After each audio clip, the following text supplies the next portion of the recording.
참 분위기가 참 야릇하네요. 인터넷으로 들었을 때는 항상 들어왔기 때문에 크게 이렇게 좀 불편한 그런 것도 없고 이상한 것도 못 느꼈는데 지금 이렇게 보니까 좀 마음이 좀 가는 그런 분위기를 좀 느껴봤습니다. 아무튼 어떤 상황이 됐든지 간에 우리의 마음 안에 있는 주님께서 인도하시기 때문에 그 중심에는 주님이 잘 좋은 길로 인도해 주실 줄 믿습니다. 그 음성에 따라서 순종하는 저희들 삶이 그대로 이어진다면 자로나 우로나 치우치지 않는 저희들의 모습이 되겠다, 그런 생각이 들어집니다. 먼저 본문 말씀 보고 말씀 이어가도록 하겠습니다. 본문 말씀은 신명기 19장입니다. 신명기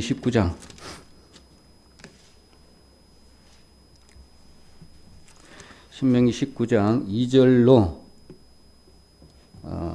5절 같이 함께 읽도록 하겠습니다. 신명기 19장 2절로 5절 시작. 내 하나님 여호와께서 내게 기업으로 주신 땅 가운데서 새 성읍을 너를 위하여 구별하고 내 하나님 여호와께서 내게 유업으로 주시는 땅의 전체를 3구로 분하여 그 도로를 닦고 무릇 살인자를 그 성읍으로 도피케 하라. 살인자가 그리로 도피하여 살만한 경위는 이러하니 곧 누구든지 본래 혐언이 없이 부지 중에 그 이웃을 죽인 일, 가령 사람이 그 이웃과 함께 벌목하러 살림에 들어가서 손에 도끼를 들고 벌목하려고 찍을 때에 도끼가 자루 위에서 빠져 그 이웃을 맞춰 구로 죽게 함 같은 것이라. 이런 사람은 그 성읍 중 하나로 도피하여 생명을 보존할 것이니라. 아멘. 오늘은 이렇게 주보가 없기 때문에 인터넷이나 이런 매체를 통해서 함께 하시는 분은 성도님들 잘 모를 수도 있겠네요. 그래서 안전한 성이라는 주제로 말씀을 같이 나눌까 합니다. 오늘 본문은 신명기 19장 2절로 5절 말씀인데요. 너무나 잘 알고 있는 말씀이지만 코로나 이런 사태의 시대적인 상황에 맞춰서 가만히 이렇게 묵상해 보다 보니까 이 도피성이 적절한 말씀이겠다 해서 주제의 말씀을 좀 잡았습니다. 참 여러 가지 참 율법 가운데 우리가 상상하지도 못하는 그런 법인 것 같아요. 참 야릇한 법입니다. 어떻게 보면 우리가 생각하는 법하고는 전혀 다른 그런 부분의 법이라고 할 수가 있는데, 먼저 법을 한번 이렇게 보게 되면 율법이 613가지라고 이렇게 우리가 알고 있는데 직접 세보지는 않았습니다. 그렇지만 자료를 통해서 이렇게 보면 613가지인데 책자를 보니까 너무너무나 두꺼운 책에 613가지의 법이 기록되어 있는데 하라가 248이고요. 하지 마라가 365입니다. 참 이상하게 365죠. 하지 말아야 될 것들은 너무너무나 기억을 해서 365일 동안에 기억을 하고 하지 말아야 될 것들은 명심을 해야 되겠죠. 막 그런 의미로 이렇게 기억해 보면 좋겠고, 그 313가지 중에 창세기에 3가지가 있고요. 그 다음에 출애굽기에 111가지, 그 다음에 레위기에 247개, 그 다음에 민수기에 52개, 그 다음에 신명기에 200개. 근데 우리 출애굽기 247은 우리가 잘 기억을 할 거예요. 레위기가 제일 많이 이렇게 분포되어 있으니까 247개로 제일 많습니다. 그 다음에 신명기가 200개가 그 다음으로 이제 되어 있는데 너무 어마어마한 율법인 것 같아요. 어떻게 보면 이렇게 되어 있는 그 율법을 다시 이렇게 축소하고 확대하고 이렇게 해보면 우리가 잘 개관 시간에도 우리가 알고 있는 내용이지만 성경의 중심은 레위기다. 레위기 중심에서 또 확대를 하면 신명기가 레위기를 잘 설명해 주는 책이다. 그다음 그걸 갖다가 더 확대하게 되면 모세오경이다. 이렇게 우리가 배웠습니다. 그 모세오경 창출 레민신 안에 다 율법이 다 들어가 있죠. 이것을 갖다가 다시 축약을 하면 십계명이 되고요. 근데 그 십계명 중에 하나님을 위한 것 셋, 그 다음에 사람을 위한 것 6개, 가운데가 하나 있죠. 이건 사람도 아니고 그 안식에 관련 것 해가지고 십계명이 있습니다. 이걸 더 축약을 하게 되면 하나님 사랑, 이웃 사랑.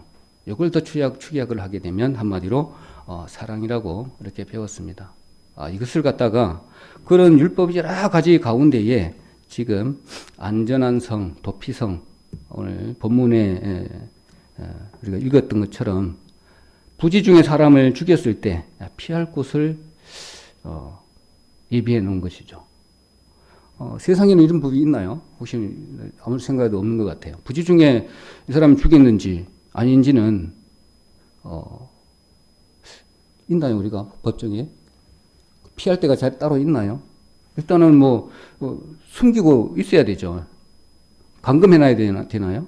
하여튼 이런 부분에 있어서는 과실치사라고 해도 그 사람이 보호해주는 그 특별한 그런 부분은 없는 것 같아요. 그런 거 따지고 본다면 우리나라 지금 현재 시대에서 법을 하나 만들려면 예를 들면 산업안전보건법 한 개를 만들려면 엄청나게 힘듭니다. 하나 국회에 올려가지고 안건 잡아서 또 이걸 또 실사비슷하게 또 해야 되죠. 또 그것이 또 여러 가지 또 충돌이 있는 다른 법과 충돌이 있는 거 확인해서 법을 하나 만들어내는데 엄청나게 힘드는데 성경에는 보니까 313가지를 갖다가 모든 것을 다 아우르는 법을 이렇게 하나 만드셨잖아요. 그 중에서 지금 안전한 성, 도피를 할 수 있는 성을 만드셨는데, 요 안에 있는 참 여러 가지 우리 교훈들이 참 많은 것 같습니다. 그래서 한번 이렇게 훑어보게 되면, 도피성에 관한 내용 중에, 일단 여호수아 20장 한번 보도록 하겠습니다. 여호수아 20장.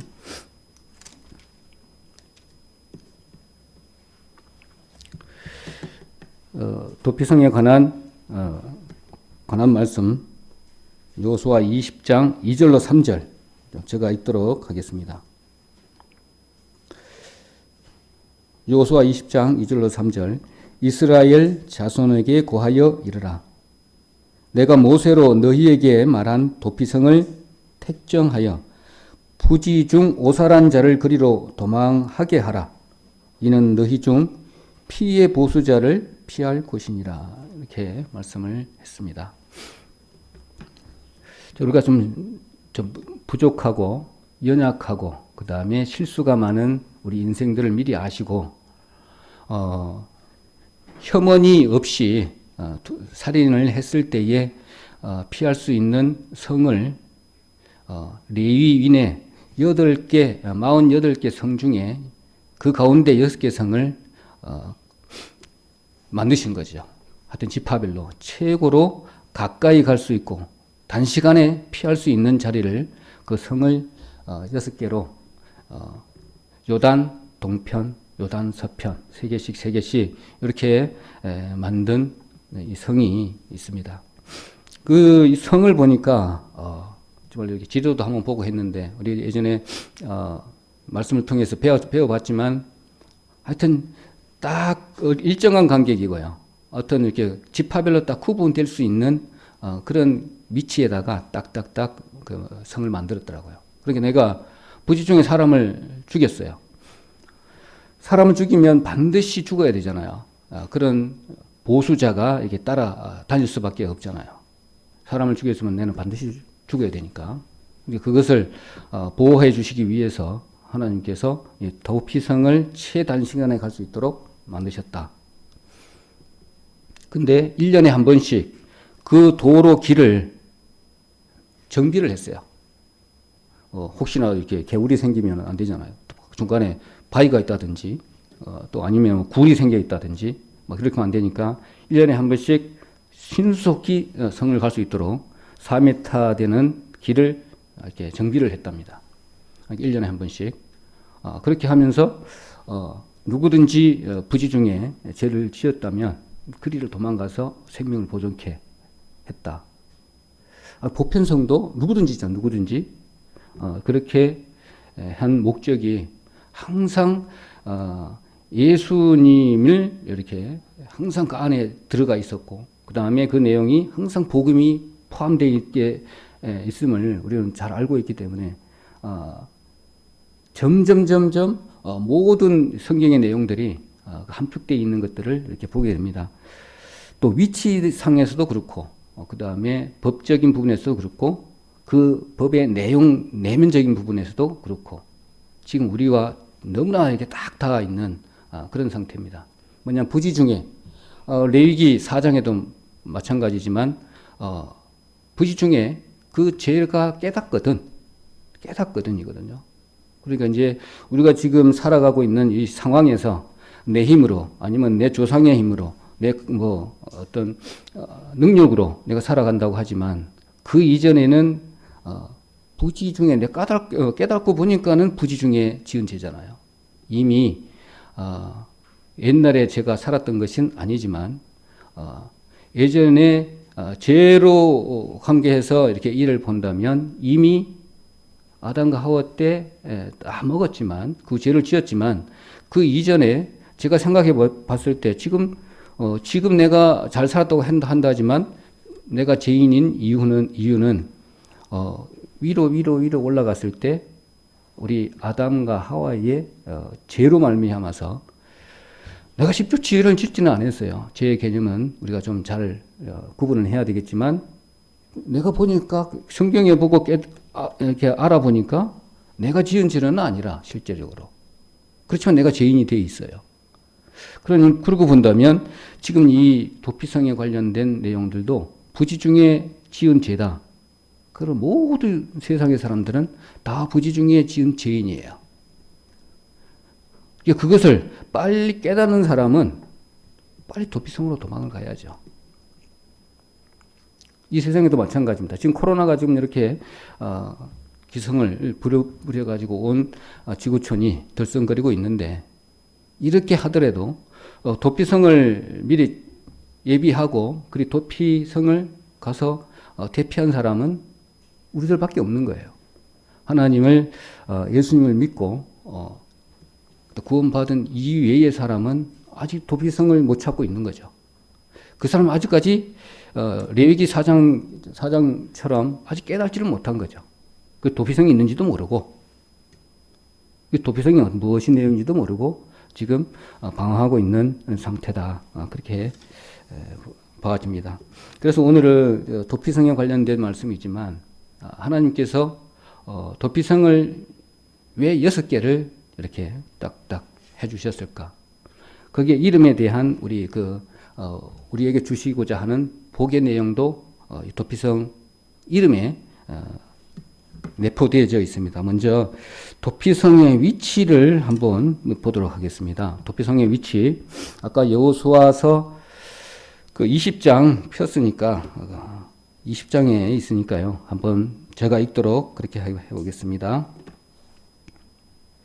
7절 제가 읽도록 하겠습니다. 여호수아서 20장 7절 무리가 납달리의 산지 갈릴리 데게스와 그 다음에 에브라임 산지의 세겜과 유다 산지의 기럇 아르바 곧 헤브론을 구별하고 또 여리고 동편 동요단 저편 루벤 지파 중에 평야 광야의 베셀과 갓 지파 중에서 길리앗 라못과 므낫세 지파 중에서 바산 골란을 택하였으니 이렇게 했는데 요단 동편, 요단 서편 이렇게 세 군데 이렇게 이름과 함께 이렇게 정해 놓은 것을 이렇게 볼 수가 있습니다.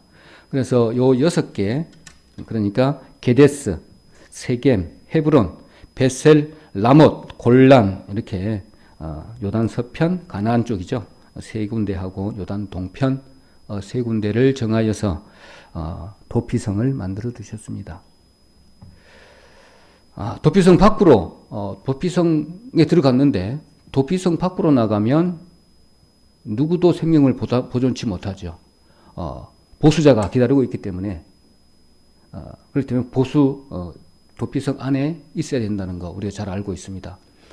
그리고 나갈 수 있는 조건들도 우리가 잘 알고 있죠. 부지 중에 살인한 자가 대제사장이 죽기까지 그 도피성에 거하여야 된다는 사실. 우리는 잘 알고 있는데 이것이 우리 복음의 메시지하고 어떤 상황이 있는지 우리 누구나 잘 알고 있습니다. 예수님이 돌아가셔야 되잖아요.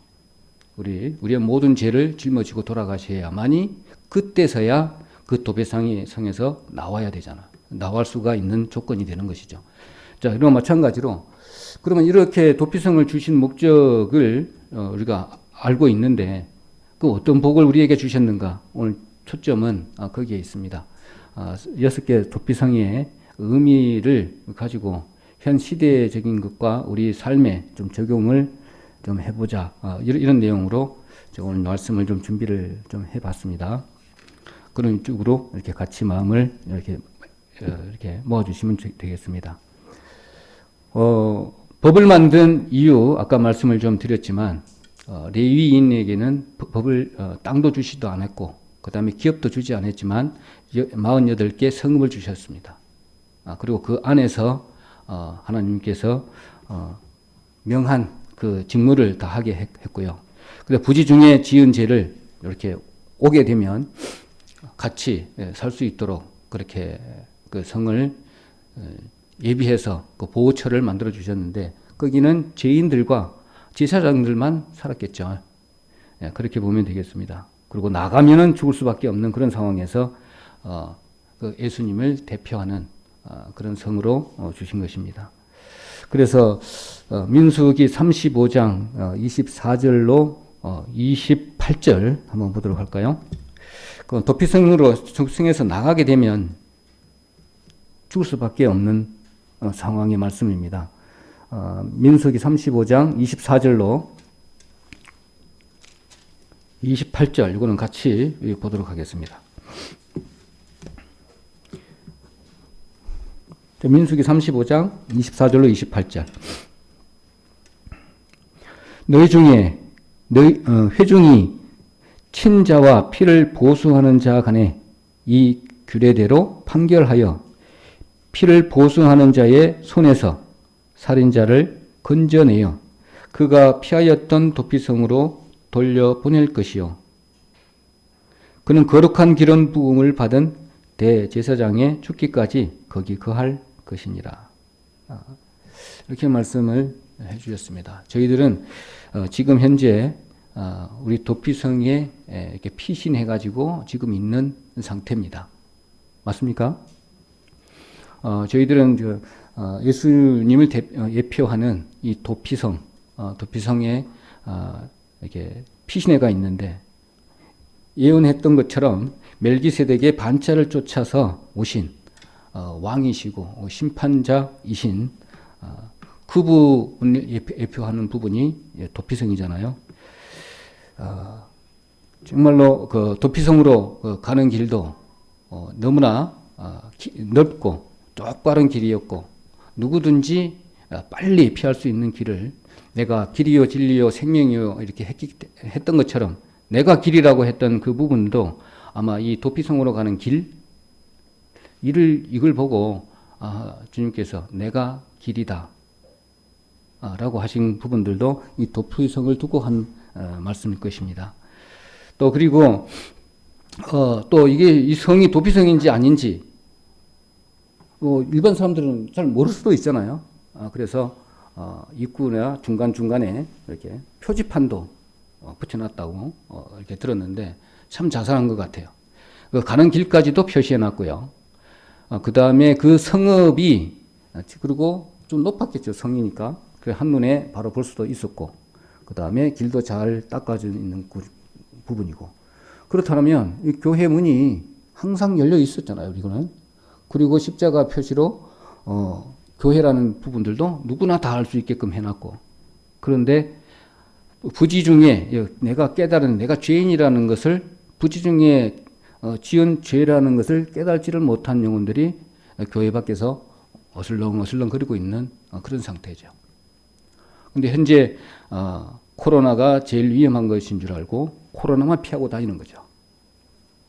실제적으로는 부지 중에 지은 죄인이라는 것이 가장 더 우선적으로 해결해야 될 문제임에도 불구하고 외부에 있는 코로나에만 지금 신경 쓰고 그거에만 피하려고 한다면 진정한 도피성을 찾지 못한 정말 불쌍한 영혼이 우리 주변에 너무나 많이 있음을 보게 됩니다. 그래서 그 도피성에는 어떠한 부분이 있는가를 그들에게 저희들은 전해야 되겠죠. 그래서 간략하게 더 요약을 해본다면 도피성은 부지 중에 오살자를 위한 보호처로서의 그 예수님을 상징한다. 너무나 다시 한번 기억해 볼 필요가 있는 그런 도피성의 단어인 것 같습니다. 그리고 그 이름을 이렇게 풀어본다면 예수 안에 또 복은 무엇인가 이것을 우리 아는 게 오늘 이 시간의 주 목적인 것 같습니다. 그래서 게데스는 그 도피성은 예수 안에 거룩함을 보여줍니다. 그리고 세겜 도피성은 짐을 져주시는 예수님은 쉼터다. 이렇게 우리가 알아보면 되겠고, 그 다음에 헤브론 도피성은 예수 안에 성령의 교통, 그 다음에 베셀 도피성은 예수 안에서 승리를 말하고 있습니다. 그리고 길르앗 라못 도피성은 예수 안에서 영광과 복됨이 있다. 그 다음에 마지막으로 바산 골란 도피성은 예수 안에 기쁨이 있음을 내포하고 있습니다. 참 단어도 히브리어 간단하게 이렇게 접해봤는데 정말 의미가 그냥 만들어진 것이 아니더라고요. 하여튼 복음의 메시지하고 같고요. 그 다음에 어떤 하나님의 마음이 그대로 스며 있는 것들을 이렇게 봐줬습니다. 그냥 베셀, 그냥 골란 이렇게 지은 것이 아니라 전체적인 아주 설계되어 있는 그 문자로서의 그 내용의 의미도 포함되어 있는 것들을 보아지는데 이스라엘 민족들은 정말 쉽게 깨달을 것 같아. 자기 언어니까. 근데 이제 이방인들은 좀 힘들겠지만 이런 부분을 이렇게 볼 수가 있는 그런 부분들도 이렇게 한번 접해봤는데 6가지를 이렇게 함축해 보니까 정말로 은혜로운 말씀이더라고요. 그죠? 예전에는 도피성은 그냥 그렇게만 교회구나. 또 모든 것들이 다 예수님하고 연결되어 있는 그런 내용이겠지. 그렇게만 이렇게 받아들였는데 그 내용을 이렇게 차분히 이렇게 그 시대적인 상황에 맞춰서 법을 만들어진 하나님의 그 의도하고 그 생활상하고 이렇게 견주어 보니까 정말 은혜로운 부분들이 너무너무나 많더라고요. 지금하고는 틀려서 그때 당시의 법은 사람을 죽였잖아요. 가장 가까운 사람이 죽인 사람을 죽여야 되는 거예요. 이는 이로. 우리는 잘 알고 있는 부분이니까 이게 보수자더라고요. 보수자. 그러니까 나는 언제 죽을 줄을 몰라요. 밖에 나가면. 심각한 거죠. 우리는 뭐 법정에 가가지고 이렇게 재판도 받고 세시비를 받고 어떤 그런 부분이 있지만 이건 대제사장까지 가서 판결 받을 때까지는 이게 내 목숨을 부지할 수가 없는 거겠죠. 그러니까는 도피성 안에 딱 들어가가지고 몸을 보호하고 있는 사이에 이제 시시비비를 가리겠죠. 대제사장이. 그 이전까지는 만약에 거기서 계획된 살인죄다. 그럼 바로 쫓겨나겠죠. 그러면 죽어야 되는 거고. 부지 중에 살인을 했다. 나는 아무 혐오이 없었다라면 거기서 보호를 받는 거죠. 대제사장이 죽을 때까지. 그리고 그 이후에는 자유의 몸이 돼서 자기가 돌아왔던 그 집이죠. 집도 표현이 되어 있는데 그 집은 고향이고 우리의 고향은 하늘나라잖아요. 그 하늘나라로 갈 수 있는 우리가 조건이 아니면 권능, 하여튼 기업, 하여튼 모든 복을 우리가 받는 그런 내용의 도피성 그 내용에 또 우리가 교훈을 받아볼 수 있는 그런 부분입니다. 제일 먼저 게데스 도피성을 한번 보도록 하겠습니다. 게데스 6개의 도피성 중에 구약 이스라엘 도피성 제도는 참 신기한 것 같아요. 내가 봤을 때도. 그래서 이렇게 구별해서 이렇게 해주셨는데 그리스도의 그 은혜가 넘쳐지는 그런 부분도 우리 생각해 볼 수가 있습니다. 먼저 도피성 갈릴리에 있는 게데스 한번 보도록 하겠습니다. 게데스는 히브리어로 카도시더라고요. 카도시. 거룩을 의미합니다. 이거는 좀 우리가 많이 이렇게 많이 들어봤기 때문에 알고 있습니다. 에베소서 1장 7절 한번 보겠습니다. 에베소서 1장 7절 말씀.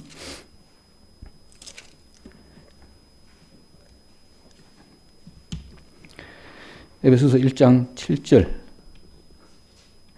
우리가 그리스도 안에서 그의 은혜의 풍성함을 따라 그 피로 말미암아 구속 곧 죄 사함을 받았으니. 그리고 고린도후서 5장 17절에는 누구든지 그리스도 안에 있으면 새로운 피조물이라 이전 것은 지나갔으니 보라 새 것이 되었도다라는 게데스의 그 의미입니다. 우리는 새로운 피조물이죠. 새 창조된 하나님 말씀으로 믿음으로 구원받은 성도이기 때문에 게데스 이 말은 우리는 이미 거룩하여진 사람이기 때문에 거룩한 내용으로 이렇게 받아들일 수 있습니다. 인류가 우리 죄와 자기를 아무리 이겨보려고 이렇게 수천 년 동안 수양도 하고 도덕적으로 생활도 하고 뭐 각종 종교들도 만들고 이렇게 섬기고 했던 것들을 이렇게 보여집니다. 그렇지만 이것들은 다 헛수고고 오직 답은 예수님 밖에 없음을 우리는 잘 알고 있습니다. 그래서 우리 예수 공로의 그 성령의 은혜를 받아야 한다는 사실을 너무나 잘 알고 있습니다. 그래서 우리는 죄로 인해서 방황치 않게끔 이렇게 해주신 그 은혜를 생각해 봅니다. 이거는 게데스에 관련된 은혜로운 말씀이 되겠죠. 두 번째로는 에브라임 산지의 세겜입니다. 세겜. 예전에 우리 목사님께 세겜에 관련된 여러 가지 내용을 많이 받았는데 찾아보려니까 어디에 있는지를 못 찾겠더라고요. 그 세겜이 그렇게 좋은 단어는 아니었는 걸로 내 기억을 나는데 세겜. 세겜의 뜻은 어깨라는 의미입니다. 어깨라는 의미인데 구약 사람들의 물건을 나르는 습관은 어깨에 매는 걸로 했더라고요. 이사야 9장 6절에 보니까 잘 나와 있던데 이사야 9장 6절 이거는 나중에 찾아보시면 되겠고요. 이사야 9장 6절입니다. 예수 그리스도 안에 있으면 모든 짐을 다 져주신다. 참 얼마나 감사한 말씀인지 모르겠습니다. 저주와 염려와 근심, 수고 이런 거 많잖아요. 무거운 짐이 우리한테 어깨를 꽉 누르고 있는데 세상 근심부터 시작해서 이들에게는 얼마나 많았겠습니까? 장로의 유전부터 시작해서 어마어마한 짐을 짓고 살아가는 그 민족들에게 그 짐을 다 내게로 지어라 하고 했을 때 얼마나 은혜가 컸을까 그런 생각을 한번 해봅니다. 세겜은 정말로 예수님으로 통해서 그 무거운 짐을 다 벗어 올 수 있는 그런 은혜니까는 얼마나 기뻤겠습니까? 그래서 수고하고 무거운 짐진 자들아 다 내게로 오라 내가 너희를 쉬게 하리라 하는 말씀이 마태복음 11장 28절에 기록된 말씀하고 이렇게 딱 맞물리는 것을 보여지는데 지금 현 시대도 마찬가지잖아요. 우리가 먹을 것과 입을 것과 어떤 여러 가지 근심과 걱정 또 제일 피부에 와닿는 것이 건강 문제잖아요. 어떻게 하면 또 오래 살까 건강하게 또 어떻게 하면 안 아프고 좀 살까 이런 것들이 고민거리가 너무너무나 많잖아요. 이런 것들을 세겜이라는 말씀을 좀 이렇게 좀 되새기고 또 하나님의 은혜를 더 깊이 있게 이렇게 느낀다면 사나 죽으나 주의 것이로다. 이런 말씀도 조금 묵상해 볼 필요가 있고, 또 건강하게 살린다고 할지라도 그 찰나는 시간은 너무나 찰나에 불과하고, 우리가 어떻게 살아야 할 것인가를 생각해 본다면 복음 전하고 사는 일이 가장 중요할 것인데, 이런 부분에서 좀 더 생각해 본다면 지혜로운 부분이 아닐까 생각을 해봅니다. 몸이 아프고 또 마음이 좀 아프고 이럴 때 할지라도 그것을 또 이길 수 있는 힘은 하나님 말씀이기 때문에, 또 세상의 여러 가지 규율이나 어떤 부분들도 다 지켜야 되겠지만, 우리는 거기에서 더 플러스해서 하나님의 말씀도 또 거스려서, 세상과 거스려서 지켜야 될 우리 책임이 있죠.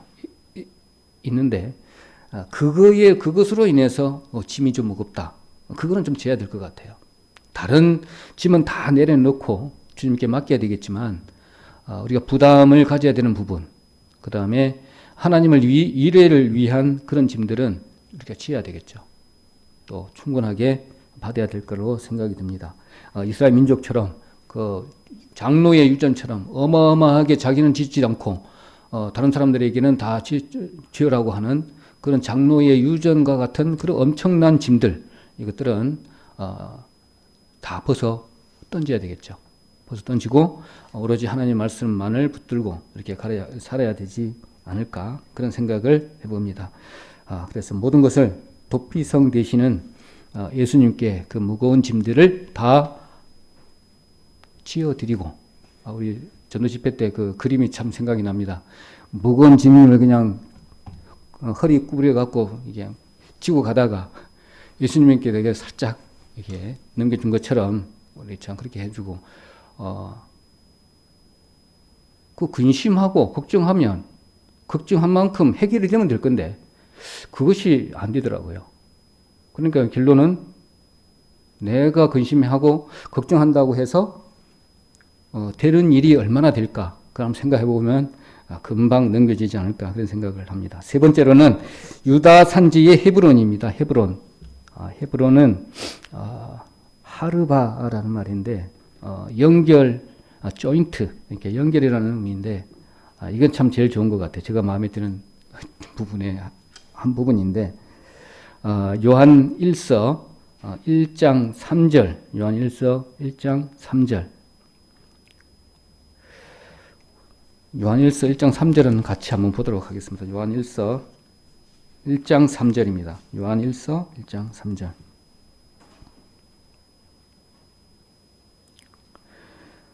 자, 우리가 보고 들은 바를 너희에게도 전함은 너희로 우리와 사귐이 있게 하려 함이니, 우리의 사귐은 아버지와 그 아들 예수 그리스도와 함께 함이라. 이 말씀이 얼마 전부터 상당하게 많이 묵상하고 있는 그런 말씀이기도 합니다.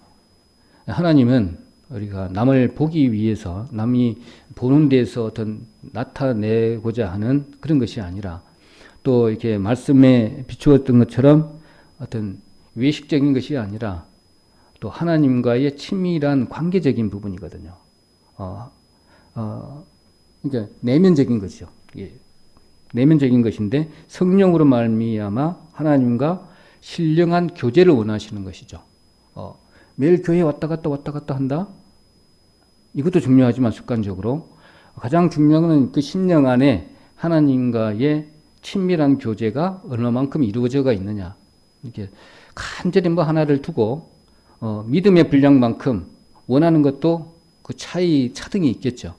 그러면 이 신앙의 레벨만큼의 하나님께 요구하는 것도 틀려야 되겠고, 그 요구하는 부분에 있어서도 간절하게 구하고, 그 구하는 부분이 잘 안 되었을 때 또 간절하게 또 그 이유도 한번 묻고, 또 상을 줘가지고 또 보답해 주었을 때는 감사함으로 돌리는 그 친밀한 그 관계, 이것이 연속적으로 이루어지는 그 상태.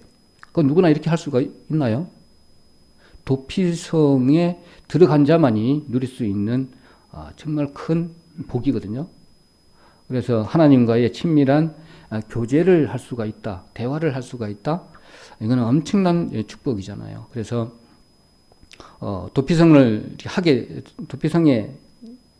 들어간 그 특권 중에 나는 이 부분이 가장 좋은 것 같아요. 다 좋지만 하나님과의 친밀한 교제를 할 수가 있어요. 그게 참 좋은 것 같아요. 저는 여러 가지 힘든 상황에 있을 때 뭡니까? 에베소서에 있습니까? 에베소서 5장입니까? 5장 1절로 몇 절입니까? 기도의 말씀도 생각이 납니다. 은밀한 중에 골방에 들어가서 은밀한 중에 하나님께 구하면 은밀한 중에 보시는 하나님께서 그걸 갚으신다고 했는데 이런 거 마찬가지로 꼭 그런 부분이 아니더라도 그 은밀한 그 골방이라고 그러면은 어디입니까? 우리 마음속이잖아요. 우리 마음속 일정한 기도의 장소 아니면 우리 마음속에 하나님을 두고 친밀한 교제,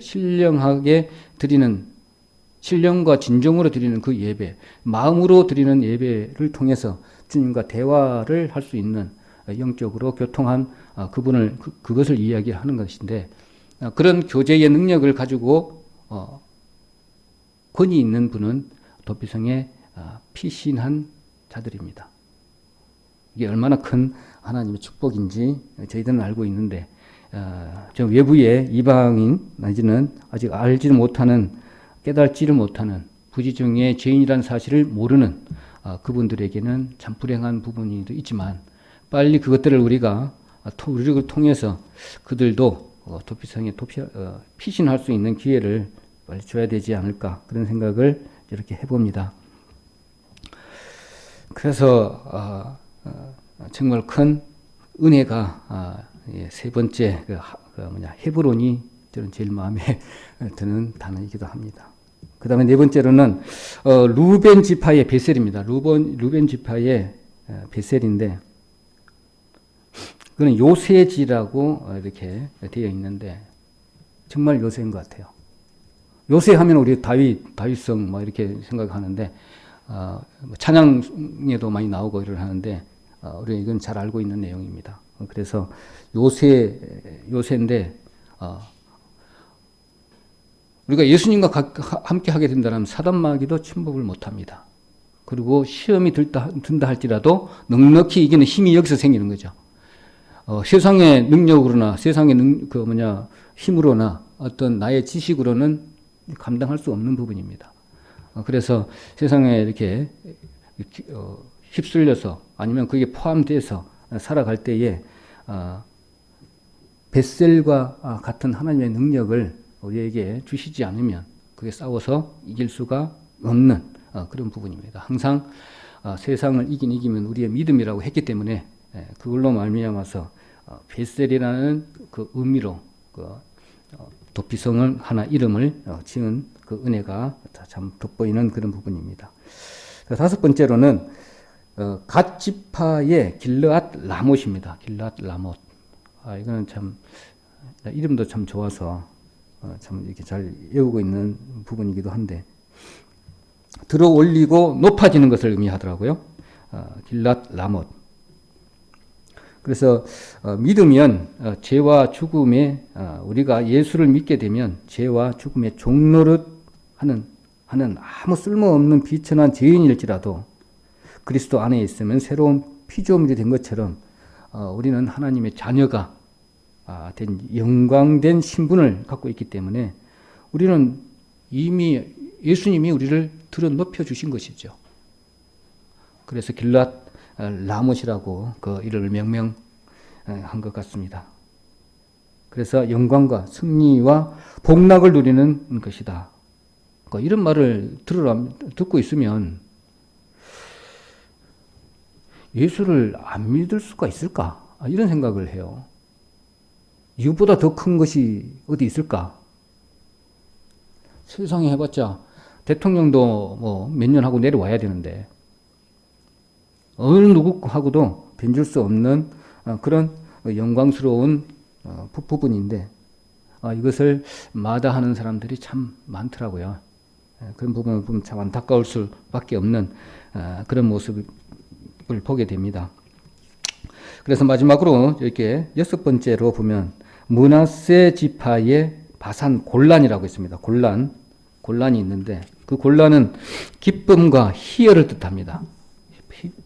기쁨과 희열. 그래서 이처럼 예수 안에 있으면 진정한 구원의 감격과 희열과 참된 평안이 있게 됩니다. 비록 힘든 여러 상황이 항상 찾아오지만 그런 가운데 내면에 있는 기쁨과 또 희열과 또 참된 평안이 육체적으로는 좀 피곤할지라도 그런 평안이 있으면 그것들을 온전히 이길 수가 있는 것 같아요. 저 같은 경우에 여러 가지 좀 힘든 부분이 많이 생길 때마다 묵상을 한번 해보거든요. 내 마음을 한번 들여보는 시간이겠죠. 그렇게 하게 되면 그래도 내가 누군데 이렇게 되는 거죠. 내가 누군데 이러면서 옷도 한번 싹 이렇게 가다듬고 내가 누군데 하나님의 기업의 일자인데 감히 누가 이렇게 할 수도 있고 누가 핍박을 하게 온다라면 감정에 힘이 생겨요. 가진 거 없고 아무것도 없지만 딸딸이 차도 그 끌고 다니지만 그렇게 이렇게 보는 사람 없어요.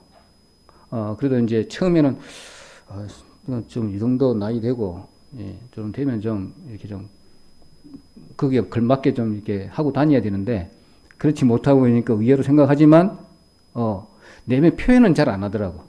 근데 분명히 저 사람 같으면 이렇게 얘기할 줄 아는데 네. 그 나중에 보니까 또 여러 가지가 있더라고요. 그래서 뭔가 풍기는 것이 있는지 그는 모르겠지만 하여튼 쉽게 이 얘기는 잘 안 해요. 내가 좀 사무적인 스타일이라서 그런지 몰라도 쉽게 내가 좀 겁이 나는가 봐요. 여기 가까이 와서 이야기하려니까 좀 겁이 나는지 그건 모르지만 안 그러면 직업이 안전이라서 그래서 그런지 몰라도 하여튼 그런 부분을 내가 느껴보는데 그렇든 말든 하여튼 안에 하나님의 자녀인데 이런 자부심이 있어요. 그런 것처럼 백그라운드가 저희들은 이렇게 후광이 내지는 이게 우리 백이 든든한 백이 있기 때문에 어디를 가든 좀 든든하고 하는 것 같습니다. 그래서 조건이 주어지면 주어지는 대로 또 없으면 없는 대로 있으면 있는 대로 이렇게 하나님을 드러내는 삶이 저희들의 본분인 것 같습니다. 우리 6개를 한번 이렇게 싹 봤는데요. 자, 다시 한번 정리를 해보면요. 지명은 게데스, 세겜, 헤브론, 베셀, 라못, 골란 하고 6개가 있고요. 게데스는 그 뜻은 거룩한 처소, 세겜은 어깨, 그 다음에 헤브론은 교제, 친교, 동맹, 베셀은 산성, 그 다음에 피난처, 그 다음에 라못은 존귀, 높은 곳, 어떤 믿음이겠죠. 그 다음에 골란은 기쁨, 어떤 세상과의 분리, 이래가지고 분리된 거는 우리 잘 알고 계시잖아요. 에클레시아, 교회, 이런 부분이 있겠죠. 그럼 그리스도 안에서의 의미는 게데스는 우리의 죄를 용서받음, 아까 설명을 드렸던 것처럼 그렇습니다. 그리고 세겜은 우리의 짐을 져 주시는 것. 그리고 헤브론은 하나님과의 교제가 드디어 도피성에 들어감으로써 우리가 가능하게 되었다는 것이죠. 그리고 베셀은 가장 안전한 곳이다. 산성이다. 요새다. 그렇게 말씀을 드렸고, 라못은 하늘 보좌에 그리스도와 함께 앉은 것이다. 참 영광스러운 부분이죠. 그리고 골란은 완전한 행복을 얻는 것이죠. 우리의 대소망이 이거잖아요. 대망이 이것과 직결되어집니다.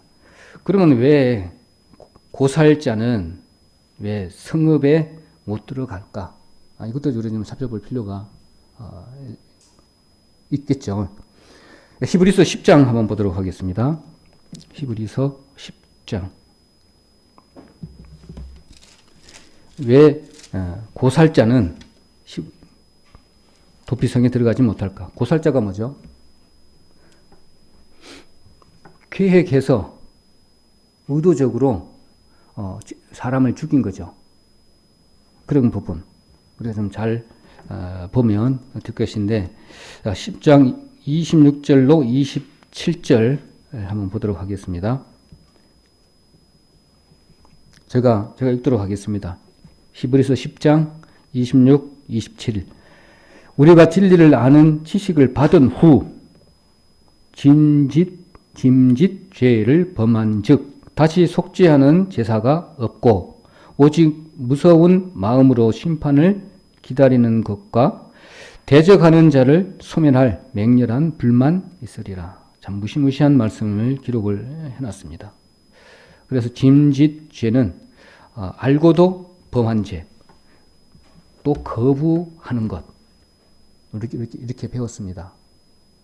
참 그렇게 고난한데 참 거부해요.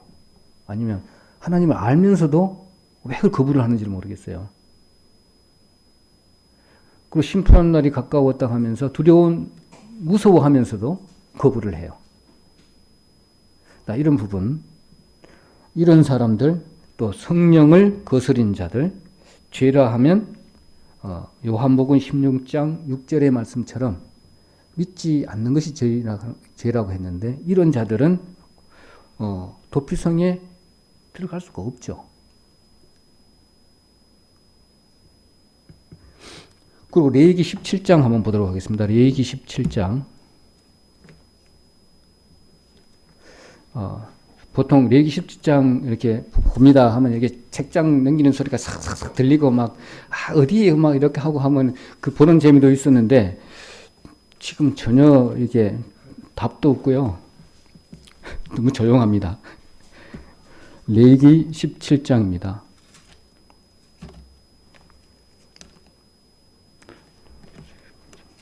레위기 17장 12절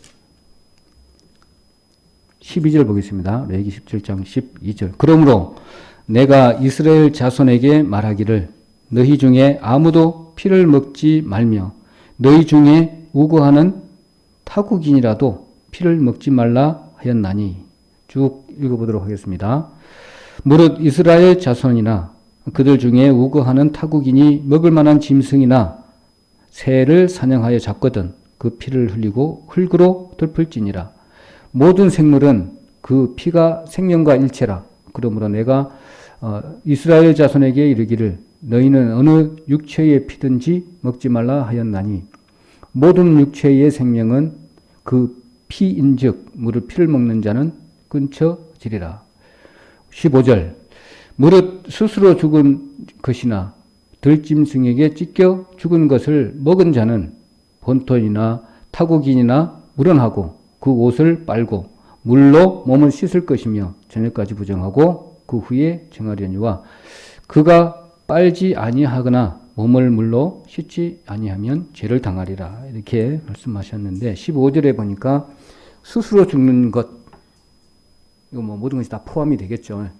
스스로 죽은 것이 뭘까요? 스스로 자기 몸을 해치는 건가요? 하여튼 제가 보기로는 스스로 자살하고 포함되겠죠. 자기 목숨이 자기 것인가요? 하여튼 고살자는 왜 도피성에 들어가지 못할까? 믿지 않는 것이 제일 큰 것 같아요.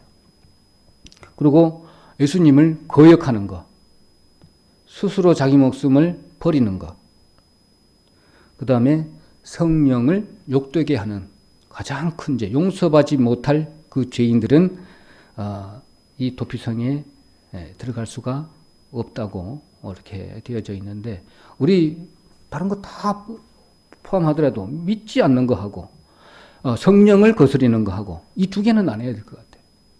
가장 큰 것 중에 제가 생각하기로 이것이 나는 제가 봤을 때는 가장 큰 참 부분이 아닌가 그런 생각이 들어집니다. 그래서 도피성 6개를 이렇게 살펴봤는데요. 여러 가지 의미가 좀 있는 것 같습니다. 왜 도피성을 만들어 놓고 거기다가 대제사장이라는 예수님의 대표하는 모든 그 직책들을 거기다가 부여하고 일치시키고 또 거기에다가 복음의 메시지를 또 같이 넣고 주님께서 가장 원하시는 그곳 도피성이 도피성만 그 도피성인가요? 영적으로 따지면 어마어마한 우리가 가야 될 영적인 집 고향이 될 수도 있고 또 예수님 자체이기도 하고 또 우리가 반드시 거기를 반드시 막 쏜살같이 가서 거기에서 몸을 피해야 되는 그런 장소이기도 합니다.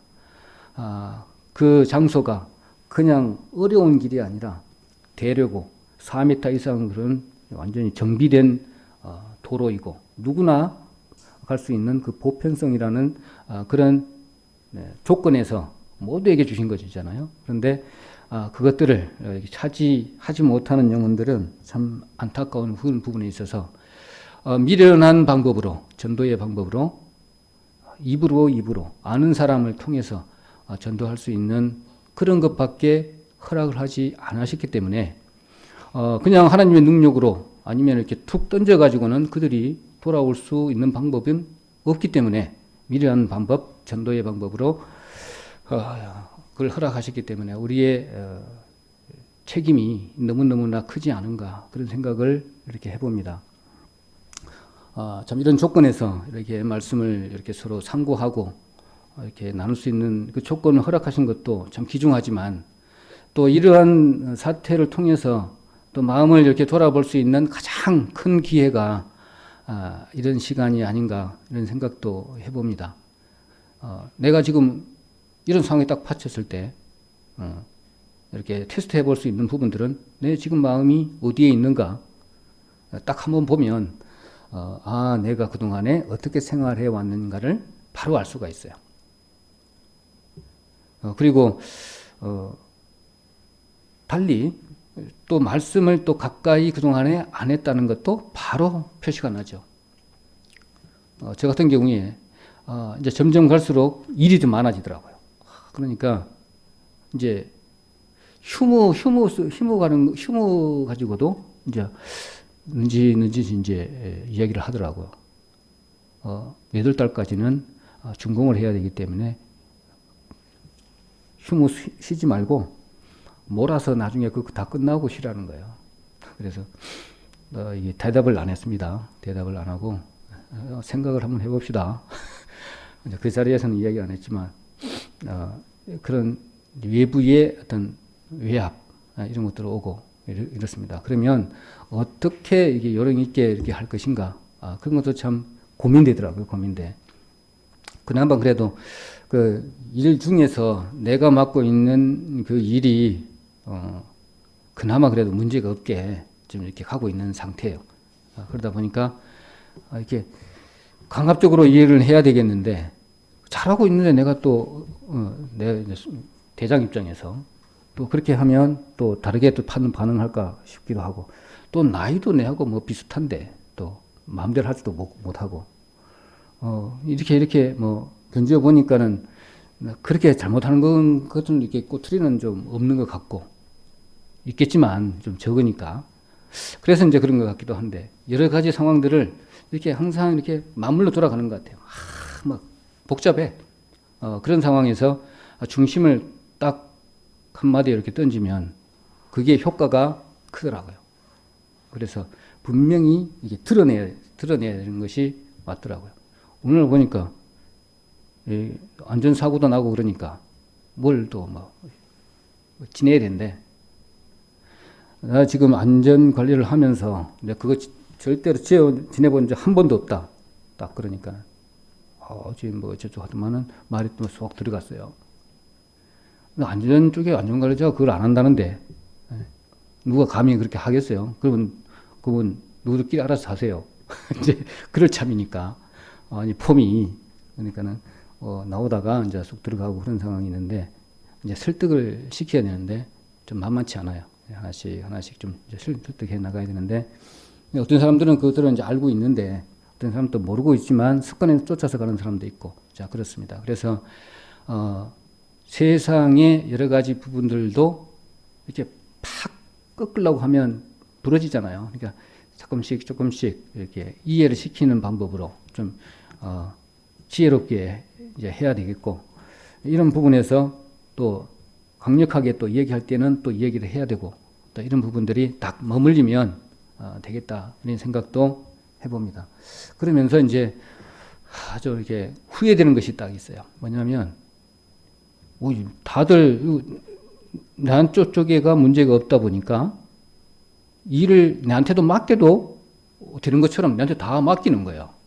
그럼 내가 감당이 됩니까? 그동안에도 이것 가지고 그냥 겨우 버티고 있는데, 그런 것들은 정말로 아니더라고요. 그래서 요령 있게 이렇게 거절의 묘미도 있어야 되더라고요. 거절의 묘미.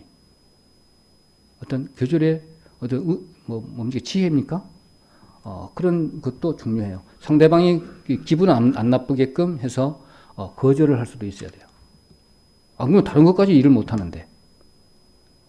예, 그런 부분들도 이렇게 한번 생각을 해봤습니다. 오늘 도피성에 관련된 사항으로 어차피 그 영혼들이 이런 상황 저런 상황 내한테 나하고 같이 연결되어 있는 영혼이기 때문에 그냥 간과해서는 안 되잖아요. 그래서 그 한 영혼이 소장으로 이렇게 결키든 동료로 얽히든 어떤 친척으로 얽히든 간에 그런 부분들에 있어서 이렇게 완전히 대쪽 같은 부분들은 정말 이렇게 안 되겠고, 또 부드럽게 하려니까는 그냥 이렇게 먹히지도 않고, 이런 부분들도 잘 지혜롭게 해야 되겠다 생각을 드는데, 먼저는 아까 세 번째 헤브론처럼 하나님께 간절히 신령과 진정으로 예배 드리듯이 그 성령의 교통함을 통해서 하나님께 아뢰고, 또 그것을 또 받고, 또 한번 해보고, 이거 안 됐던데요.